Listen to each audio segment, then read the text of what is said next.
Di kedalaman rawa Florida yang gelap, sesuatu mengerikan terjadi. Ular piton raksasa yang seharusnya mati dibunuh oleh para ahli, malah terus berkembang biak. Tapi sekarang, kamera rahasia menangkap sesuatu yang tidak pernah diprediksi siapapun. Hewan asli Florida yang hampir punah mulai melawan kembali. Apa yang terjadi di Everglades akan mengubah selamanya cara kita memahami alam, dan apa artinya ketika ekosistem memutuskan untuk bertahan hidup. Tahun 1980. Seorang pemilik di Miami memiliki seekor ular piton Burma yang indah. Dia tidak berniat jahat. Mungkin pitonnya terlalu besar. Mungkin dia kehilangan minute. Atau mungkin, seperti yang sering terjadi, dia hanya membiarkannya pergi. Tidak ada yang tahu pasti. Yang kami tahu hanyalah ini.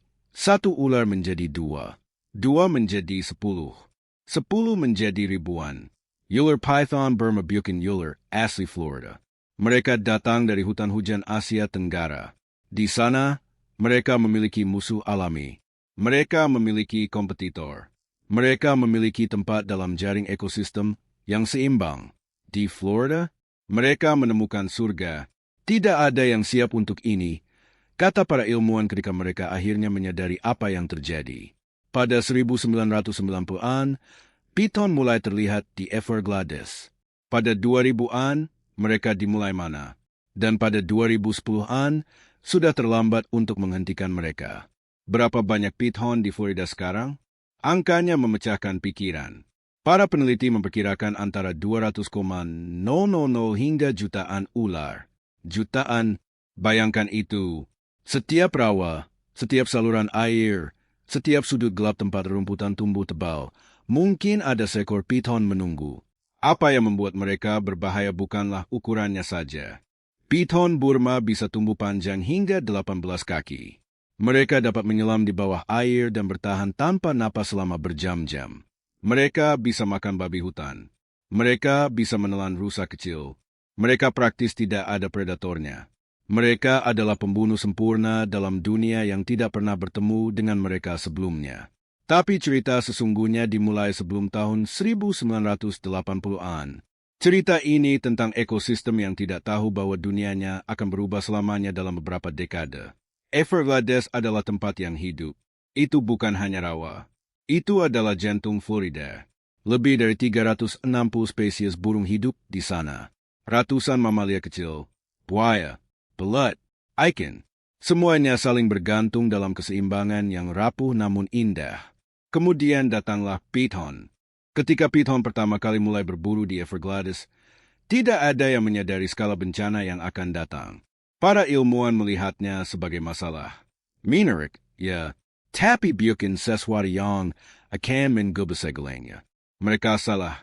Dalam waktu kurang dari 20 tahun, jumlah rakun di Everglades turun 99%. 99%. Hampir semua rakun hilang. Opossum turun 98%. Kelinci raw hampir punah. Musang hilang dari sebagian besar area. Bahkan hewan yang lebih besar mulai menghilang. Bobcat mulai kelaparan karena mangsa mereka habis dimakan oleh piton. Ini bukan guessing. Ini adalah data. Para peneliti dari University of Florida melacak populasi selama bertahun-tahun. Mereka memasang kamera. Mereka menghitung bangkai. Mereka berbicara dengan pemburu dan penjaga taman. Angka-angka yang mereka temukan menakutkan. Bagaimana piton bisa membuat kerusakan sebesar ini? Pertama, mereka lapar. Piton yang sehat dapat berburu setiap minggu, setiap hari jika ada makanan. Mereka tidak lelah seperti predator asli. Puma Florida butuh waktu berminggu-minggu untuk berburu lagi setelah makan besar. Python, mereka bisa berburu lagi besok. Kedua, mereka tidak peduli ukuran mangsa. Piton kecil mulai dengan tikus dan burung. Tapi ketika mereka tumbuh, dan mereka tumbuh dengan cepat, mereka mulai menargetkan hewan yang lebih besar. Mereka menilon binatang yang tidak pernah mereka lihat. Sebagai mangsa sebelumnya, sesuatu yang gila terjadi. Rantai makanan asli Florida mulai runtuh. Ketiga, tidak ada yang tahu cara membunuh mereka. Buaya, piton bisa menghindarinya dengan berenang di area dangkal. Musang dan puma Florida, mereka terlalu kecil untuk melawan piton besar. Burung elang, Piton terlalu cepat. Ular indigo? Mereka jauh lebih kecil dari piton. Untuk pertama kalinya dalam jutaan tahun, Everglades menghadapi predator yang tidak memiliki musuh alami. Peneliti bernama Frank Malotti menjadi salah satu ilmuwan pertama yang menyadari keadaan darurat sebenarnya. Dia mulai berjalan melalui Everglades dan mencatat apa yang dia lihat. Atau lebih tepatnya, apa yang tidak dia lihat. Area yang dulu penuh dengan suara kehidupan menjadi senyap. Sunyi yang mengerikan. Tidak ada rakun yang mencari makan. Tidak ada oposum di pohon. Tidak ada bunyi kecil makhluk malam yang bergerak. Adalah seperti memasuki kuburan, kata seorang peneliti dalam dokumenter tentang invasi piton. Pada tahun 2011, keadaan menjadi genting. Populasi piton sudah tidak terkendali. Pemerintah Florida memutuskan untuk mengambil tindakan radikal. Mereka mengundang pemburu untuk membunuh piton. Ratusan pemburu masuk ke Everglades dengan senjata, perangkap, dan pisau. Mereka membunuh ribuan piton setiap tahun. Namun angka piton tidak berkurang. Sebaliknya, mereka terus berkembang biak dengan kecepatan yang menakjubkan. Seekor betina piton bisa bertelur hingga 100 telur dalam 1 tahun. 100, bahkan jika pemburu membunuh 10,000 piton setahun. Itu masih tidak cukup. Ekosistem Florida sedang kehilangan perang ini. Tapi apa yang akan terjadi selanjutnya akan mengubah segalanya. Sesuatu yang tidak pernah diprediksi oleh seorang pun mulai terjadi di kedalaman rawa. Untuk memahami apa yang terjadi selanjutnya, kita perlu kembali ke dasar-dasar biologi. Setiap ekosistem adalah seperti kota kecil. Ada pekerja, ada penjaga keamanan, ada pembersih. Ada yang membangun dan ada yang meruntuhkan.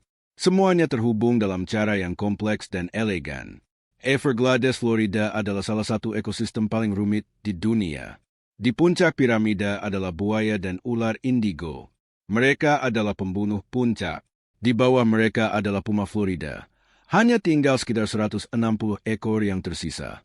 Kemudian ada bobcat, musang, dan otter. Di bawahnya lagi adalah ribuan rakun, oposum, kelinci, dan rodent. Dan di dasar, serangga, larva, dan invertebrata kecil yang mendukung segalanya. Sistem ini sempurna. Setiap spesies memiliki peran. Setiap peran penting. Kemudian piton datang dan memulai perang. Piton tidak masuk di puncak piramida secara alami. Mereka adalah predator yang gila, namun buaya besar masih bisa membunuh piton. Beberapa ular indigo telah terlihat melawan piton. Tapi ini adalah peristiwa langka, dan ular indigo sering kalah. Piton terlalu besar, terlalu kuat, terlalu cepat. Apa yang terjadi adalah piton menengok di lapisan tengah piramida. Mereka tidak langsung mengejar buaya besar. Sebaliknya, mereka mulai membunuh semua yang ada di tengah. Semua persaingan yang kebetulan hidup di area yang sama dengan piton. Bobcat mulai kelaparan karena prei mereka hilang. Musang menghilang. Bahkan otter, yang bisa berenang dan mencari di air, mulai mengalami kesulitan. Piton mulai berburu di air dan di darat, di siang hari dan di malam hari, di musim panas dan di musim dingin. Apa yang terjadi adalah sesuatu yang jarang terjadi dalam alam. Reorganisasi total rantai makanan. Peneliti dari University of Florida melakukan studi mendetail tentang pola perburuan piton. Mereka menemukan sesuatu yang menjejakkan. Python makan lebih banyak daripada predator asli. Jauh lebih banyak. Buaya besar mungkin membunuh satu rusa dalam berbulan-bulan. Piton bisa membunuh puluhan mamalia kecil dalam minggu yang sama. Ini bukan hanya perbedaan dalam jumlah. Ini adalah perbedaan fundamental dalam cara mereka berburu, cara mereka hidup, dan cara mereka mengubah habitat. Satu penelitian menganalisis perut piton yang ditangkap. Mereka menemukan rakun. Mereka menemukan kelinci. Mereka menemukan tikus. Mereka menemukan burung. Mereka menemukan telur buaya. Mereka bahkan menemukan bayi puma Florida, seekor yang hilang dari salah satu program konservasi terakhir kami. Bayi puma Florida. Untuk memahami mengapa ini sangat mengerikan, Anda perlu tahu tentang puma Florida. Ada sekitar 160 puma Florida yang tersisa di alam liar. 160, mereka adalah spesies yang hampir punah sepenuhnya. Setiap individu sangat penting untuk kelangsungan hidup spesies. Jika satu bayi puma dimakan oleh piton, itu bukan hanya tragedi lingkungan. Itu adalah pukulan terhadap upaya konservasi selama 50 tahun. Perubahan ini menciptakan efek riak yang menakjubkan melalui seluruh ekosistem. Tanpa rakun yang menggali, tanah berubah. Tanpa oposum yang makan serangga, populasi serangga meledak di beberapa area. Tanpa kelinci yang makan tumbuhan, vegetasi berubah. Dengan piton mengontrol segala sesuatu, hierarki alam yang telah ada selama jutaan tahun mulai terbalik sepenuhnya. Ini adalah perang. Bukan perang dengan senjata atau pertarungan yang dramatis. Ini adalah perang kelaparan. Perang untuk ruang. Perang untuk kelangsungan hidup. Dan Everglades sedang kehilangan pertempuran ini. Tapi sebelum kita menyerah pada keputusasaan, sesuatu yang aneh dimulai terjadi. Sesuatu yang tidak pernah diprediksi oleh ahli biologi manapun. Pada tahun 2013, seorang peneliti bernama Melissa Miller menemukan sesuatu yang mengubah segalanya. Dia sedang memeriksa piton yang ditangkap di Beachy Press National Press ketika dia menemukan sesuatu di dalam kepala ular tersebut. Parasit, bukan parasit biasa. Ini adalah cacing paru-paru yang hidup di dalam otak dan jaringan syaraf piton. Parasit ini disebut Relitina. Ini adalah organisme yang seharusnya tidak ada di Florida. Seharusnya tidak ada di ular piton. Ini adalah parasit yang berasal dari Asia, yang hidup dalam puma dan kucing liar lainnya. Namun di sini dia ada, di dalam python Florida. Bagaimana bisa? Jawaban adalah sederhana namun mengerikan. Piton makan rakun. Rakun menurut ilmuwan sudah terinfeksi oleh parasit ini. Ketika piton menelan rakun, mereka juga menelan parasit. Dan kemudian, dalam plot twist yang tidak terlalu indah, parasit mulai berkembang biak di dalam piton. Tapi ini bukan cerita tentang piton yang sakit. Ini adalah cerita tentang bagaimana parasit mulai menyebar ke seluruh ekosistem. Peneliti mulai menganalisis. Mereka menangkap piton lebih banyak. Mereka menemukan parasit di hampir 90% dari mereka. 90%. Piton yang ditangkap di Everglades, di Beachy Press, di berbagai lokasi, semuanya membawa parasit ini. Kemudian mereka menemukan sesuatu yang lebih menakutkan. Parasit juga ditemukan di hewan lain. Buaya, ular indigo, bahkan di beberapa bobcat. Bagaimana ini bisa terjadi? Bagaimana parasit yang hidup di dalam piton masuk ke dalam hewan lain? Jawabannya adalah predasi dan perang makanan. Ketika bobcat membunuh piton, mereka terkena parasit. Ketika ular indigo mencoba makan bagian dari piton mati, mereka bisa terinfeksi. Bahkan buaya yang memangsa piton mungkin bisa terinfeksi jika mereka melakukannya sering. Parasit ini menyebar seperti penyakit, bukan melalui kontak langsung, tetapi melalui jaringan makanan yang rumit. Peneliti mulai khawatir. Apa yang akan terjadi jika parasit ini menjadi epidemi di antara hewan asli? Apa yang akan terjadi jika itu menginfeksi puma Florida yang tersisa? Apa yang akan terjadi pada ular indigo yang sudah sangat terancam punah? Untuk waktu yang lama, tidak jelas berapa banyak kerusakan yang parasit ini lakukan. Piton mungkin membawa parasit, tetapi mereka tampak berkembang dengan baik. Mereka terus berkembang biak. Mereka terus berburu. Parasit tidak membunuh mereka dengan cepat. Namun penelitian lebih lanjut menunjukkan sesuatu yang lebih halus. Parasit ini mempengaruhi perilaku. Piton yang terinfeksi berat menjadi sedikit lebih lambat, sedikit lebih kurang aktif, sedikit lebih kurang tertarik pada makanan. Ini adalah perubahan kecil, tetapi dalam dunia predator dan mangsa, perubahan kecil bisa berarti kehidupan dan kematian. Jika piton lambat, mereka lebih mudah ditangkap.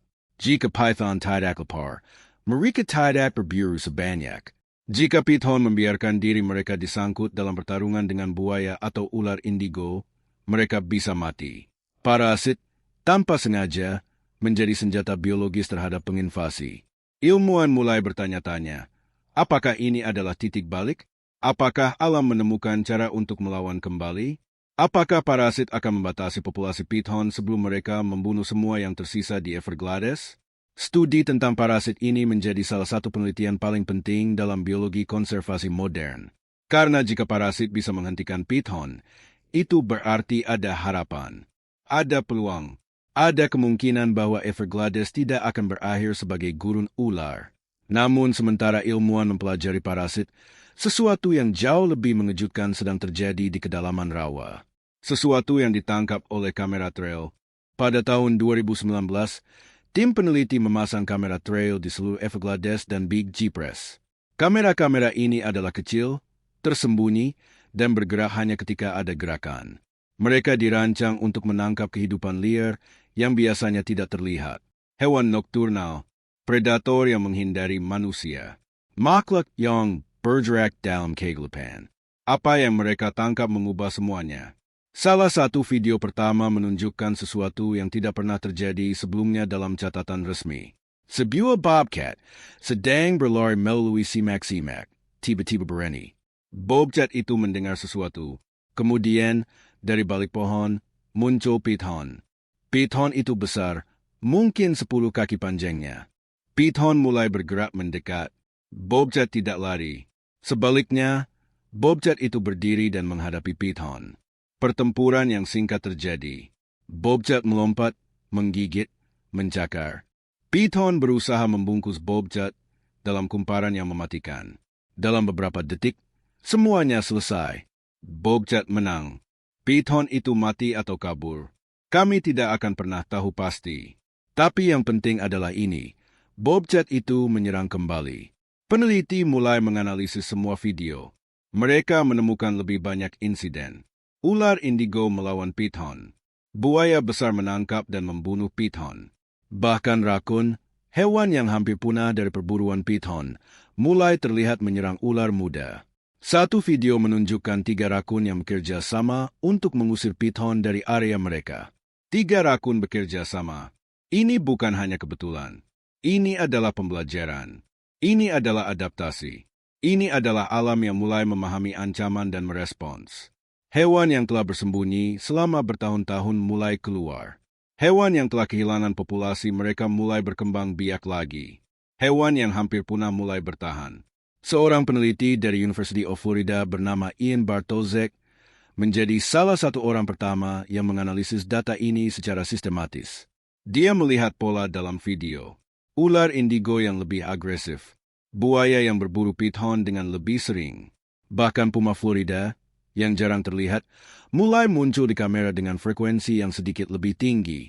Alam sedang belajar, katanya dalam salah satu wawancara penelitian. Alam sedang beradaptasi dengan cara yang kami tidak pernah lihat sebelumnya dalam catatan modern. Apa yang terjadi adalah suatu proses yang disebut oleh evolusionis sebagai coevolution, di mana 2 spesies yang berbeda saling mempengaruhi evolusi satu sama lain. Predator belajar cara berburu piton. Python belajar untuk lebih berhati-hati. Persaingan menjadi lebih ketat. Keseimbangan baru mulai terbentuk. Tapi ada yang lebih menarik lagi. Peneliti menemukan bahwa populasi rakun mulai kembali di beberapa area. Bukan semua area, tetapi beberapa. Rakun yang paling gesit, yang paling cerdas, yang paling agresif, mereka mulai bertahan hidup. Mereka mulai mereproduksi. Mereka mulai mengajarkan anak-anak mereka cara menghindari piton, cara berkeliling, cara melawan jika perlu. Seleksi alam sedang bekerja dalam waktu nyata. Video lain menunjukkan ular indigo yang besar, panjangnya sekitar 6 kaki, yang berhadapan dengan piton ukuran sedang. Ular indigo itu tidak takut. Ia menyerang dengan cepat, menggigit kepala piton berkali-kali. Piton itu mencoba untuk membungkus indigo, tetapi indigo terlalu lincah, terlalu berpengalaman. Dalam hitungan menit, piton itu kalah atau kabur. Ular indigo adalah pembunuh yang telah berevolusi selama jutaan tahun untuk berburu ular lain. Mereka memiliki gigi khusus, rahang khusus, perilaku berburu yang sangat spesifik. Dan kini, untuk pertama kalinya, keterampilan kuno mereka mulai berguna sekali lagi. Karena ada piton untuk dibunuh. Kini mulai berubah sekre perlahan, tetapi pasti. Piton masih mendominasi, tetapi dominasi mereka tidak lagi mutlak. Telah mulai muncul, telah tempat alam asli bisa menyelinap kembali. Tempat kehidupan bisa kembali. Namun perubahannya tidak merata. Di beberapa area Everglades, situasinya masih sangat buruk. Di tempat lain, pemulihan telah dimulai. Dan di beberapa lokasi paling jauh, sesuatu yang sama sekali tidak terduga terjadi. Sesuatu yang bahkan para ilmuwan tidak dapat sepenuhnya dijelaskan. Pada tahun 2021, seorang peneliti bernama Robert Dahl dari US Geological Survey mulai memperhatikan sesuatu yang aneh. Dia telah mempelajari Everglades selama 30 tahun. Dia tahu rawa ini lebih baik daripada siapapun. Dan dia melihat perubahan yang tidak bisa dijelaskan oleh data standar. Vegetasi mulai berubah di beberapa area. Pada awalnya, peneliti berpikir ini hanya kebetulan. Cuaca yang berbeda, siklus musiman yang normal. Tapi ketika data dikumpulkan dan dianalisis, pola menjadi jelas. Di area di mana populasi rakun dan oposum mulai kembali, vegetasi juga berubah. Tanaman yang dimakan oleh pithon menjadi lebih subur. Pohon yang tumbuh lebih lambat karena herbivora berlebihan mulai tumbuh lebih cepat. Mengapa? Jawabannya adalah sederhana namun mendalam. Rakun dan oposum adalah pemakan tumbuhan dan omnivora. Ketika mereka mati karena pithon, tumbuhan tertentu tidak lagi dimakan. Tanaman ini tumbuh tanpa terkendali. Tetapi ketika rakun dan oposum kembali, mereka mulai makan lagi. Mereka mulai mengatur pertumbuhan tumbuhan secara alami. Ini adalah efek trofik. Ide bahwa predator dan mangsa tidak hanya mempengaruhi satu sama lain, tetapi juga mempengaruhi seluruh lingkungan. Peneliti mulai memetakan perubahan ini dengan cermat. Mereka menggunakan drone dan satelit untuk memotret Everglades dari atas. Mereka membandingkan foto dari tahun 2010 dengan foto dari tahun 2020. Perbedaannya halus tetapi nyata. Area tertentu menjadi lebih hijau. Area lain mengalami perubahan komposisi spesies tanaman. Struktur raw berubah. Tapi ada yang lebih aneh lagi. Pada tahun 2022, peneliti mulai menemukan bukti bahwa ikan tertentu sedang kembali ke area tertentu di Everglades. Ikan yang mereka pikir telah ditinggalkan selamanya oleh pithon. Bagaimana ini bisa terjadi? Pithon adalah pemburu ikan yang luar biasa. Mereka bisa bertahan lama tanpa makan, tetapi ketika mereka berburu di air, mereka membunuh dengan efisiensi yang mengerikan. Namun dalam video kamera trail, peneliti menemukan cengkraman yang mengejutkan. Buaya besar mulai berburu pithon lebih agresif. Buaya ini mencegah pithon dari berburu di area air tertentu. Pithon yang lemah atau sakit ditangkap dan dibunuh. Pithon yang sehat akan keluar dari area terbaik untuk berburu. Buaya, tanpa sengaja, mulai membuat zona perlindungan untuk ikan. Efek ini kecil pada awalnya, tetapi itu nyata. Di area tertentu, populasi ikan mulai pulih. Ikan yang dimakan rakun kembali. Ikan yang menjadi makanan burung mulai mengalami pemulihan populasi. Burung air yang hampir hilang dari Everglades mulai kembali dalam jumlah kecil tetapi terukur. Salah satu penemuan paling luar biasa terjadi pada tahun 2023. Seorang peneliti melihat sepasang burung elang botak di Everglades untuk pertama kalinya dalam hampir 20 tahun.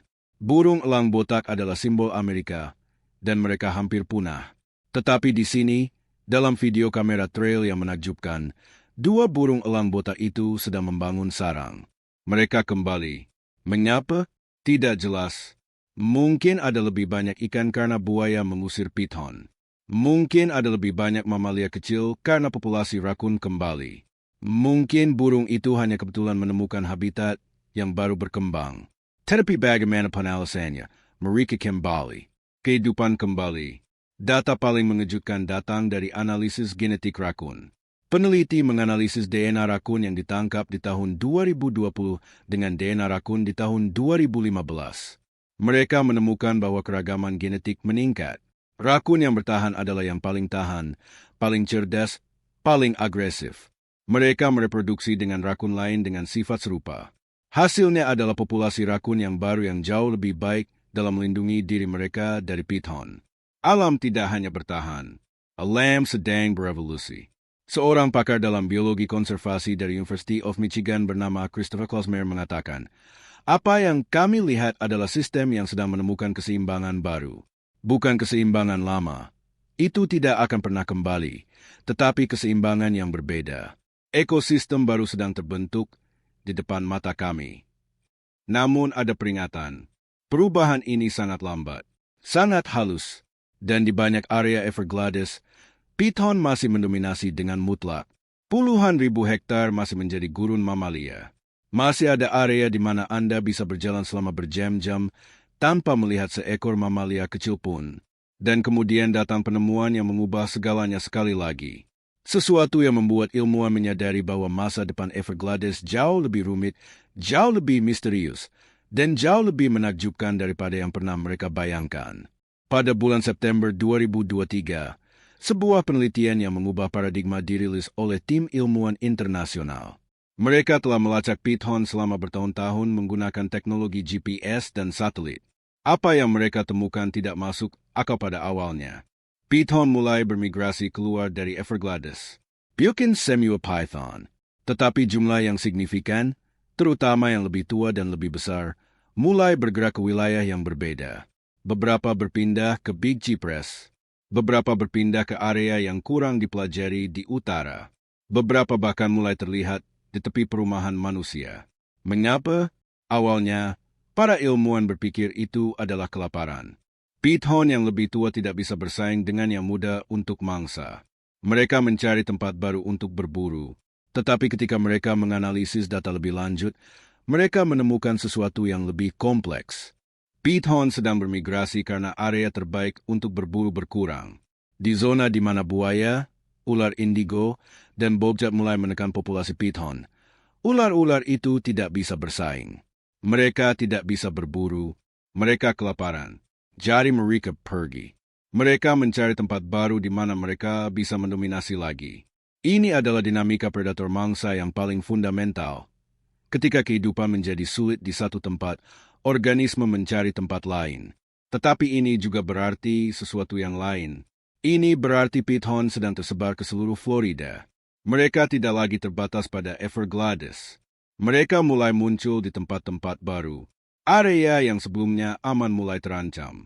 Para peneliti mulai khawatir tentang skenario yang berbeda sepenuhnya.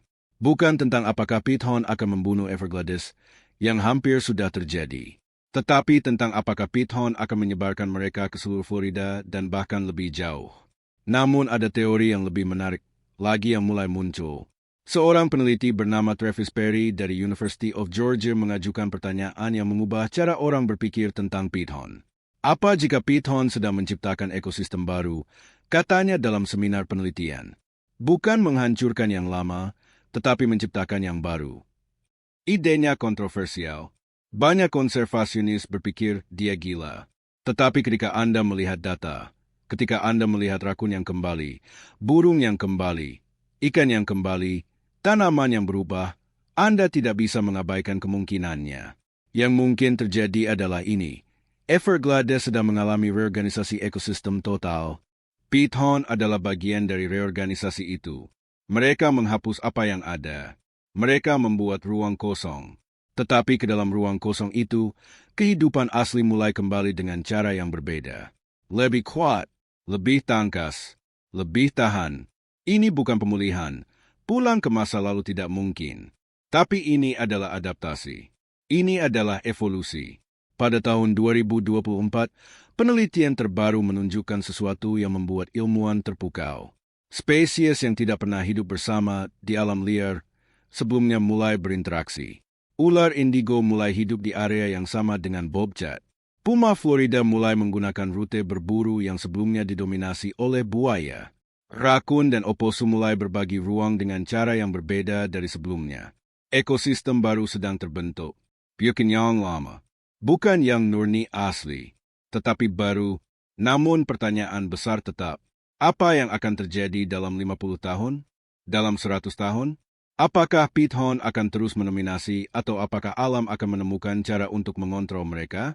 Apakah Everglades akan pulih sepenuhnya atau apakah itu akan menjadi sesuatu yang sepenuhnya berbeda? Peneliti tidak tahu jawaban pastinya. Mereka hanya tahu satu hal. Alam lebih tangguh daripada yang kita pikir.